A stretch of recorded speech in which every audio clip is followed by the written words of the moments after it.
Borders are reasonable. How about that?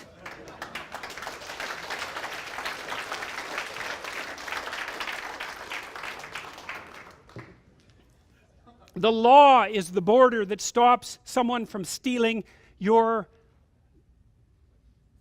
laptop. And if it's an Apple laptop, well, it's the sort of laptop that a social justice warrior would carry.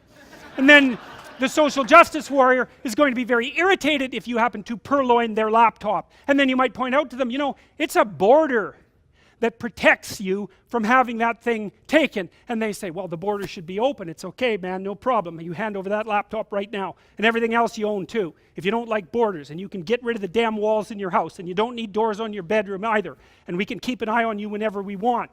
And so much for borders. One of the things that really differs between liberals and conservatives, between the left and the right, is the right likes tight borders between things. It's part of being conscientious at every level, conceptually, sexually, familially, provincially, nationally. The right says, look, let's keep the borders between things pretty distinct. And the left says, yeah, maybe not, because some of those borders are in the wrong place, and a little bit more free flow of information wouldn't be a bad thing. And the thing is, they're right, but so are the conservatives, and that's why you have to talk. It's like, well, we've got some borders. That's a good thing. Maybe some of them need to be moved around a little bit, and that's what the political dialogue is for. But that doesn't mean that borders themselves are a bad idea. They're a great idea, because without borders, everything mashes into the same untenable state of undifferentiated chaos, and you can't live in that. And so the people who are trying to tear down the borders conceptually, politically, and practically, what they want is the chaos that would bring. They either want that, or they're too foolish to know that their pursuits will produce that.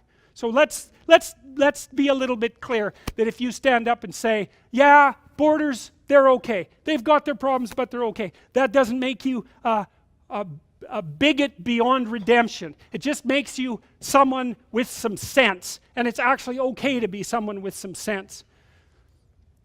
Limits on immigration are also reasonable. Well, we need to figure out what those limits are, and that's what the bloody political dialogue is for. But the fact that it should be limited to some degree is also reasonable. Otherwise, why not just open the borders and let everybody come in? Well, the reason you don't do that is because a complex system cannot tolerate extensive transformation over too short a period of time. Now, you want immigrants to come in, especially if they're the sorts of immigrants who are likely to contribute properly to the success of your polity, and lots of immigrants do that. I mean, I think the vast majority, for example, of entrepreneurs in the United States come from the Indian subcontinent. So great, you know, bring them over. They're highly educated, they're extraordinarily productive, they make lots of new businesses, and then they pump money like mad back into India.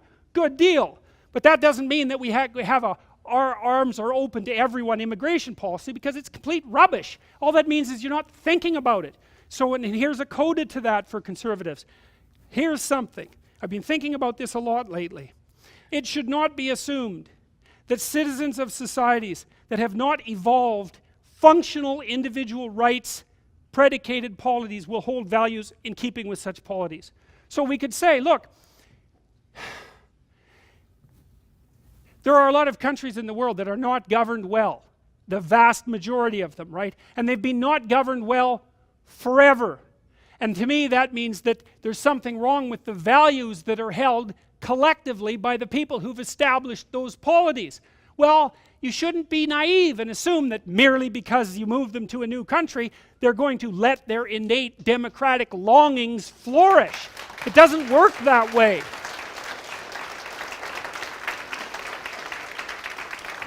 So if you stand up and say, look, you know, let's be a little cautious.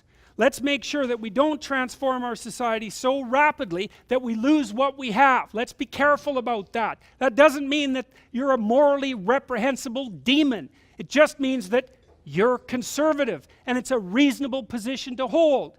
So there's no sense in apologizing for it. Now, that doesn't mean you get to, like, hide your bigotry under a mask of moral virtue, you know. The discrimination issue is quite clear as far as I'm concerned, so that's associated with bigotry. If you have two people who are applying for a job, you should pick the one that's most qualified and not pay any attention to any of the other attributes of the person that have nothing to do with the job. Okay. Right.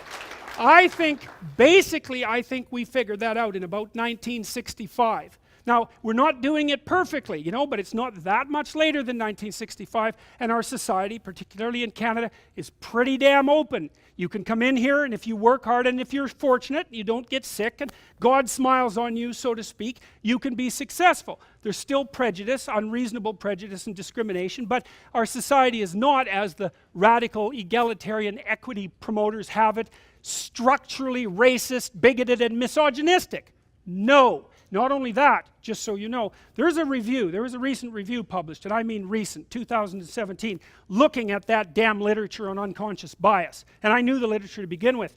There is no evidence that unconscious bias can be measured properly, not reliably. There's also no evidence whatsoever that if you do measure it, and you can't very well, that it does any better job of predicting actual, say, bias and prejudice than just tests of attitude. So the notion that our culture is somehow structurally misogynistic and racist, and the reason for that is because of the unconscious bias of the monsters who are running it is well, maybe it's not wrong, but I can tell you one thing about it. It is not a scientifically justifiable proposition, and that's what it's being passed off as. And I place that firmly at the feet of the social psychologists, which social psychology happens to be a fairly corrupt discipline, by the way, and the people who invented the implicit association test, which measures unconscious bias, because they have not come out publicly to the degree that they should have and said, our test, which was for experimental purposes, is being misused politically. You know,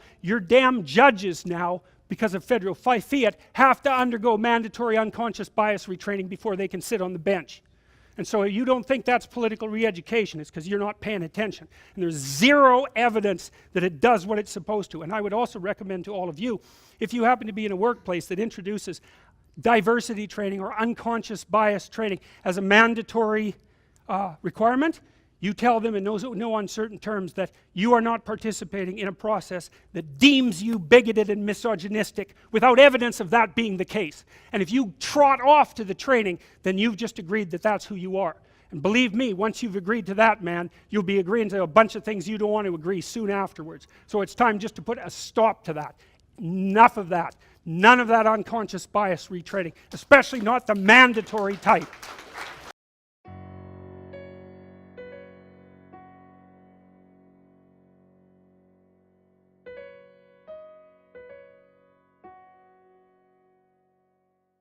I mean, the nation state altogether is a pretty artificial construct.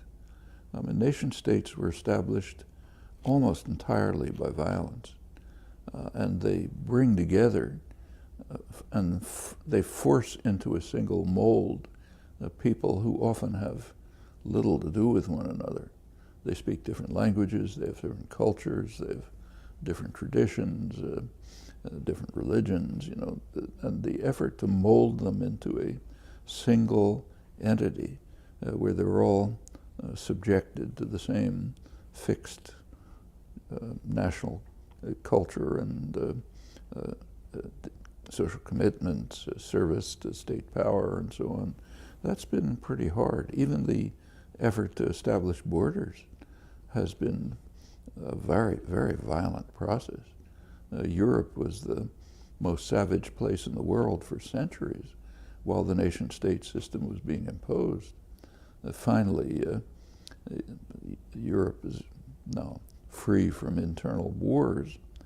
There's a lot of debate about the reason in the political science literature. You know, I've talked about the democratic peace and so on. My feeling is the basic reason is quite different. The Europeans had to recognize in 1945 that if they ever try to fight another war, they'll just wipe out everything. You can't fight wars with that degree of destructive power in your hands. So therefore it moves to a period of more or less peaceful integration. But if you look around the world, where there are conflicts raging all over the place, virtually all of them have to do with nation-state systems and boundaries that were imposed by the imperial powers, almost everywhere. Let's say, take Iraq. The British carved out Iraq in their own interests, not in the interests of the people of the region. And there are sharp differences among them, the Kurds and the Shiites and Sunni and so on. Furthermore, Britain drew the boundaries of Iraq for their own interests. Again, they drew the northern boundaries so that Britain, not Turkey, would be able to exploit the oil resources. They drew the southern boundaries so that Iraq would be almost landlocked. That's why the Principality of Kuwait was separated out. And if you look around, Africa is the same thing, Asia, you know. Let's say take Pakistan. The British drew a line called the Durand Line, separating what was India from Afghanistan. Now it separates Pakistan from Afghanistan. The line cuts right through the Pashtun area, and with kind of Pashtunistan. The Pashtun never accepted it. The Afghans never accepted it. Now if people cross that border, we call them terrorists, they may be going home, you know. And the same is true of just about take say the US-Mexico border. That was established by a war of aggression in which the US conquered half of Mexico. You take a look at the names of the cities in the southwest and western United States, San Francisco, San Diego, Santa Cruz, I mean, Spanish names. People went, it was a pretty open border for a long time. People went up and back for work, for visiting relatives, cultural reasons, commercial, whatever. The border's been slowly militarized. The sharp increase in militarization was actually in 1994, and that was connected with NAFTA, the so-called free trade agreement. U.S. officials understood perfectly well, and in fact said that the effect of NAFTA will likely be to drive impoverished Mexicans across the border. NAFTA is going to essentially wipe out Mexican agriculture. Mexican campesinos can be perfectly efficient, but they cannot compete with highly subsidized U.S. agribusiness. So they'll be driven off the land. That's still happening. Right now, campesinos are being driven off the land. Well, what do? A lot of them come north, so you get an illegal immigration problem. You have to militarize the border. Things like that are going on all over the world. I mean, I remember it struck me not that I didn't know it, but it struck me very dramatically 60 years ago. My wife and I were students. We were living in Israel, and we were kind of hitchhiking, you know, students, backpacks, and we were hitchhiking up in northern Israel, and we were just walking one evening, and a Jeep came along on a road behind us, and the guy got out of the Jeep and started yelling at us, and in Hebrew told us, you got to come back. What had happened is we'd walked into Lebanon. At that point, the border was unmarked. Now, I suppose it's bristling with, tanks and so on. But and the border was just artificially drawn right through the Galilee by the British and the French for their own purposes. It had nothing to do with the people there. And all of the same is true almost everywhere. And one of the reactions to all of this is the kind of coalescence of more or less coherent groups. You know, they're never totally so, into regions where they feel more comfortable in running their own affairs.